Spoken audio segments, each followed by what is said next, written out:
Hello, everyone. It's Steve with Aptera Owners Club. Next year, California is starting something called the California e-bike incentive, where they are going to incentivize low-income Californians to get e-bikes to help them with transportation. I personally think this is a great idea. As you guys know, I'm a bike commuter for many years, and I think that bike commuting and doing your errands and shopping and running your life without a car for the most part is probably one of the better things you can do for your health and for society and your community. So I think this is a great idea. But because of this, I wanted to talk about the one thing that everyone worries about whenever I tell them that I bike commute. When a lot of my friends think I'm crazy because they drive giant, 8,000-pound SUVs to feel safe on the road, and they think that riding a 20-pound bicycle on the road is just asking to be killed. And the fear is always that of safety. They feel like bicycles are going to get you killed and that it's not safe. And so that's kind of what I want to talk about today. And I want to do a couple of reviews of e-bikes over the next couple of weeks. They'll be interspersed with the regular videos. On this channel, we talk mostly about Aptera, but we kind of talk about EVs.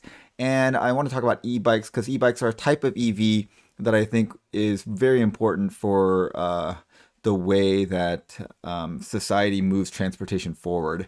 Because I think a big part of being safer for everyone is reducing the average size of the vehicles on the road is going to make things safer for everyone. I want to try to avoid, kind of reverse the arms race to bigger and bigger vehicles, and also having right-sized transportation is going to be helpful to reduce energy usage and pollution. You don't need an 8,000-pound vehicle to go pick up a jar of get some carry out from your local restaurant. It just, you're moving 8,000 pounds to move like 10 pounds of food. Okay, so that being said, let's talk about safety. So it's very clear that if you get into an accident between a car and a bicycle, the bicycle is 100% going to lose. So you're not in a good situation there. However, being a bicycle commuter gets you exercise and fresh air and psychological benefits. So there's many, many health benefits to being on a bicycle, and that reduces your risk of all the other health problems, heart disease, diabetes, stroke, cancer, those kinds of things. So does the increased risk of traffic accidents on a bicycle, is that offset by the decreased risks of other things? And I think as people, we are not rational, and we think of safety in a non-rational way. Like, for example, when I go swimming in the ocean, I am really scared of being attacked by a shark. And that's what I'm thinking about. But if you look at the statistics on shark attacks, there's like 5 to 6 shark attack deaths per year worldwide. That's very, very unlikely that I'm going to get killed by a shark. But there is like 4,000 drownings a year in the United States. So I'm much more likely to drown when I'm swimming in the ocean than to be attacked by a shark. But am I scared of drowning? Not really. Am I scared of being attacked by a shark? Yeah, I am. And I think it's because that's more dramatic. And also, we had this illusion that we have control over whether or not we drown, but you feel like you have no control of whether or not a shark attacks me.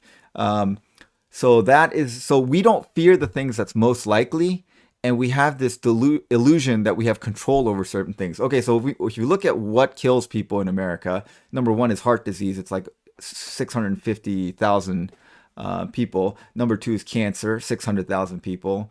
Unintentional injuries, 170,000 people. This includes car accidents and bike accidents and all those things.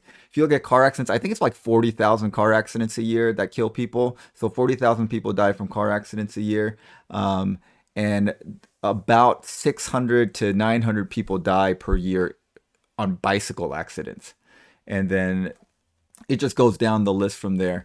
And so people feel like when they're in a car, they have some measure of control of whether or not they get into a car accident. Now, we all understand deep down that that's not true. If someone crosses the median and hits you, you're not going to stop that. If someone rear ends you, you're not going to stop that. But you feel like you have some measure of control, and people feel like they don't have much control over their safety when they're on a bicycle because if some inattentive driver veers off the lane and hits you, really as a bicycle you're not going to be able to get out of their way. That's true, but there are things you can do as a cyclist to minimize your risk, and that's by choosing routes that avoid high traffic areas, taking bike trails. So I try to make my route when I take a bike.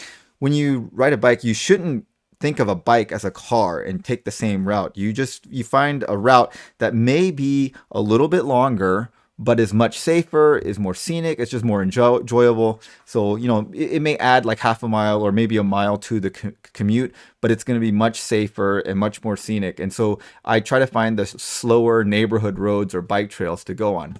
Okay, so are there actually some scientific studies that talk about safety? Yeah, so there's a couple. I'm going to talk about two of them. One is this article from the Journal of Environmental Health Perspectives in 2010. And this looks at, do the health benefits, so this is talking about the exact same thing, do the health benefits outweigh the risks, the increased risks of riding a bike? And so this is a study done in the Netherlands. Okay, so that's the biggest first caveat. Obviously, Netherlands has really good bike infrastructure. So biking in the Netherlands is going to be way safer than biking in the United States. Okay, so, let's understand that. So this is in terms of Netherlands. But what they did is they looked at something called all-cause mortality. All-cause mortality means you count everything they died from, be it cancer, heart disease, stroke, bike accidents, car accidents, whatever. And if you look at cyclists versus car drivers, what would be the effect? And so what they found out is after they did all the analysis, if they had people that converted from car commuting to bike commuting, what they would do is they would have the estimated beneficial effects of increased physical activity are substantially larger. So you would gain, on average, 3 to 14 months of life by bike commuting because of the increased health benefits. You would lose 5 to 9 days of life because of the increased risk of being in a bicycle versus a car and the accidents. So if you look at that, and so they also said that you would lose 40 days of life because of increased air pollution doses. Now I'll show you some new information that shows that may not be accurate, because that is talking about air pollution by time out there. So if the bicyclist and the car person is spending the equal amount of time out in traffic, then the bicyclist will inhale more pollutants because they're just kind of out in the air. But in many congested cities, the bicyclist spends much less time in traffic because they get there faster. And so they actually inhale less air pollution. So anyway, let's just say the air pollution is a wash. You're going to gain between 3 to 14 months of life because of health benefits, and you lose 5 to 9 days of life because of possible accidents. So if you look at that, the 5 to 9 days is totally inconsequential compared to 3 to 14 days. If you subtract the 5 to 9 days out of this, you're still plus essentially 3 to 14 months by bike commuting. This is another one, association between active commuting and incident cardiovascular disease, cancer, and mortality prospective cohort study. So they looked at basically 270,000 people. This is in the UK. Their biking infrastructure is not that much better than the US biking infrastructure. So that is pretty much similar to the United States. And of course, in the United States, there's widely varying amounts of good bike infrastructure. Some places like Minnesota, Minneapolis has pretty good biking infrastructure. A lot of college towns have pretty good biking infrastructure.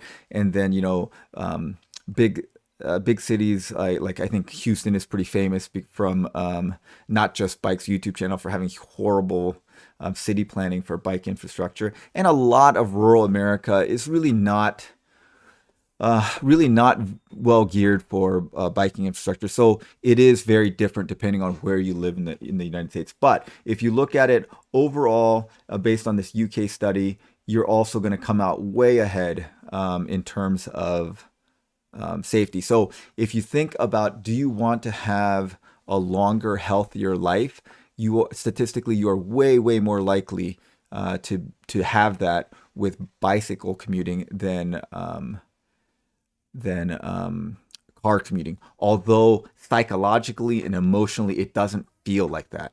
It's just like the shark and the drowning. The shark just feels a lot more dangerous, and you're just more scared of that. But if you think about it rationally, that is not the case. Okay, I want to kind of wrap this up with this great article by Mr. Money Mustache. I don't know if you know about this guy. Someone told me about him, and he said that he read this article and it thought it would resonate with me. I read this article. This is a great article. I'm going to link it in the description. When I read this, I was like, this is exactly the article I wish I would have written, because it makes so much sense. So basically, this guy is a finance guru, but he's actually an engineer by trade. I think he retired early at like in his late 30s because he was frugal enough to save enough money. But basically, he says, under the most pessimistic of assumptions, the net effect of driving a car at 65 miles per hour for 1 hour is that you die 20 minutes sooner. So you lose 18 seconds of life per mile traveled. The net effect of riding a bike at 12 miles per hour for 1 hour, you live 2 hours and 36 minutes longer. So about 13 minutes of life gained per mile. Okay, so he says, so he's an engineer. In engineering math, one method we use to prove a case is to define the boundary condition. So if you can prove that your design holds up in the worst possible case, it is guaranteed that it will work in all situations. So he's saying that that is the worst possible case. So he looks at it here. First of all, in 2010, there were 623 cycling deaths in the year 2010. If you look at this, that is true, 623 deaths. Now, the deaths have increased over time. And in 2021, there were 966 deaths. However, the number of cyclists have increased over time. So the number of miles traveled have increased over time. So I think it's basically a wash. So if you look at the same perspective, there were 26,000 deaths due to falls and alcohol, and 35,000 deaths caused by car crashes. But people are way more scared of the 625 cycling deaths than they are of the 35,000 car accident deaths. And people are like, well, that's just because there's a lot more drivers. That's absolutely true, and that's what he says. But of course, we are a nation of, he calls them car clowns. So we cover a lot more miles in cars than bikes. But cyclists put in about 9 billion miles back in 2010. And now it's well over 13 billion miles. So dividing this, he's saying that it's a fatality rate of about 7 per 100 million miles traveled. And according to the National Highway Safety Association, the statistic is 1 death per 100 million miles traveled in cars. So on the surface, bicycling is about 6 times more dangerous than cars. Now in the Netherlands, which we talked about, has great infrastructure, it is about the same. They have a rate of about 1 per 100 million because their biking infrastructure is just safer. They have separated bike lanes. There's a lot more cyclists. And what we know is the better infrastructure you have for bikes, the safer it is for cars. And also the more bikes there are, the more cars are aware of cyclists and more they look out for them and hit them less. So it's kind of the chicken and the egg. When you don't have cyclists, cars don't see them and they don't build the infrastructure, which makes it more dangerous, which makes less people want to do cycling. However, you need to get more cyclists in order to get the infrastructure built so that more people see the cars to make them safer. And when they're safer, more people want to do the cycling. So I'm of the opinion that I'm going to be one of the people that's going to ride my bike, even though the infrastructure isn't great. And I'm hoping more people join me. And if enough people join me, then they're going to build the infrastructure. And car drivers will see bicyclists more often and try to hit them less. All right, so we're not done yet. So first of all, let's compare a cyclist at comfortable commuting pace of 12 miles per hour and a car driver on the interstate at 75. The risk per hour is equal because you're covering the car's covering 6 times more miles. And so the accident risk per hour is about the same. And many people will complain this is ridiculous because the comparison is by time and not by miles traveled. But what he's saying is that the car encourages people to travel more miles. The cyclist is just going to naturally cover less miles. So the driver is likely to end up, the fatality rates are going to be the same because car drivers just cover more miles. I don't know that I totally agree with that, but let's go with that for now. It's not a huge point. It's not a huge point. So he also, this is obviously, his page is a finance page, and he talks about how bicycling saves you so much money on insurance, car upkeep, fuel. These are the things that attract us to Aptera as well. Aptera is going to be very, very financially efficient in terms of low fuel use, less maintenance, that kind of stuff. And he says that in his mind, a bicycle is a money printing fountain of youth. And then he says that every hour of exercise, it extends your lifespan. That's absolutely true. Exercise is so important for your health, and very few people get enough exercise. That is like almost no American gets enough exercise. We don't get even the bare minimum, the vast majority of it. But, and I was like that too until I started bike commuting. Basically, when I was done with work, I just didn't want to go to the gym and exercise. I was tired. I just, would rather go home and watch TV and relax, have dinner, and just relax after work. But with I think that if you want to do something, you just kind of have to try to make it as non-optional as possible. And commuting by bike basically forces me to get 40 to 50 minutes of exercise every day. Like it's not an option. Like I have to get home. And the only way I'm getting home is to ride this bike, and that's what's going to happen. So it does force people to exercise.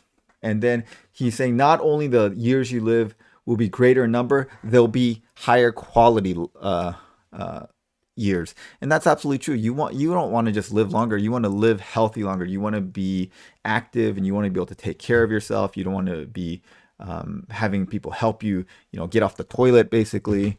And you want to be able to do things that you enjoy doing. All right. So he also talks about how it makes you healthier, so you'll be less sick, so you wouldn't miss work. Okay, we'll take all of that off the table. And then he says, here's the other things that he talks about. That's the worst case scenario, his little edge, his boundary case. But he says, let's look at this. With the current group of cyclists, this 600 cycling deaths a year, it includes a lot of kids, unfortunately, and then people that are homeless, DUI convicts who have lost their license. These guys are often riding their bikes drunk. And then there's competitive road racers and downhill mountain bikers, because it includes all those. And those guys are just trying to go fast. And you get accidents by going fast. But the people that are commuting to work and using their bike to, pick up food and do their errands, they're not trying to get there as fast as possible.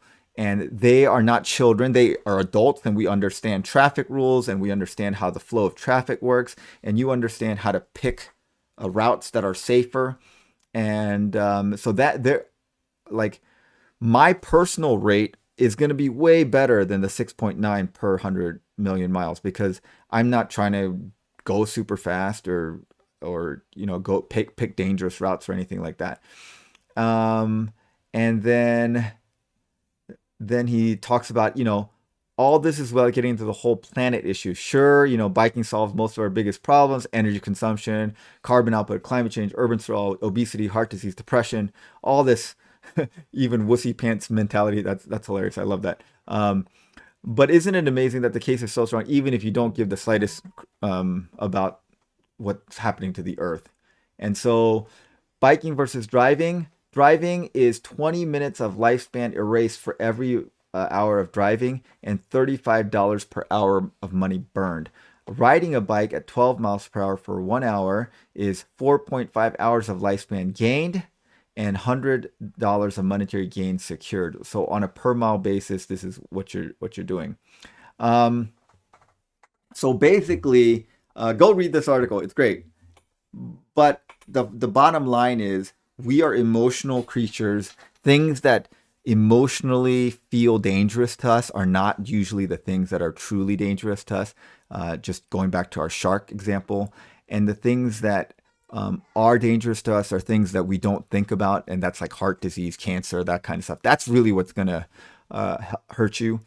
And riding a bike basically reduces your risk of the things that's really likely to kill you and slightly increases your risk of the thing that's very unlikely to kill you, which is an accident in a bicycle.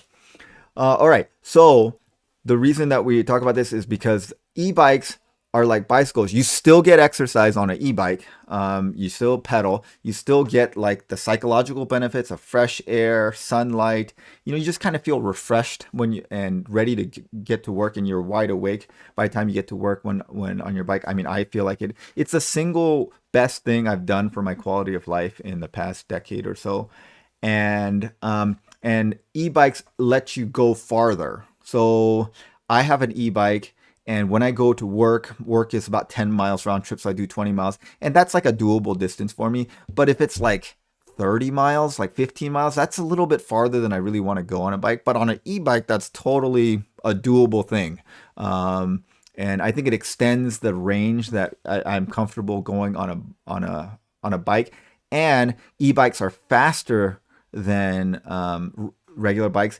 And when you're faster, less cars pass you, and each car that passes you is a chance for the car to hit you. So the less cars that pass you, uh, the safer you are, essentially. So I think e-bikes are generally safer than regular bikes because of that reason. So in the next couple of weeks, I will be reviewing a couple of e-bikes. If you're not interested in them, please just skip those videos. We will do the normal Aptera content. I think there's a little bit of a lull because of the holidays and Aptera news, but we will definitely, that is the focus of this channel. But I do want to talk about bicycling and kind of right-sized transportation. All right, well, thanks for watching, guys. Hope everyone had a great holidays. Have a great day.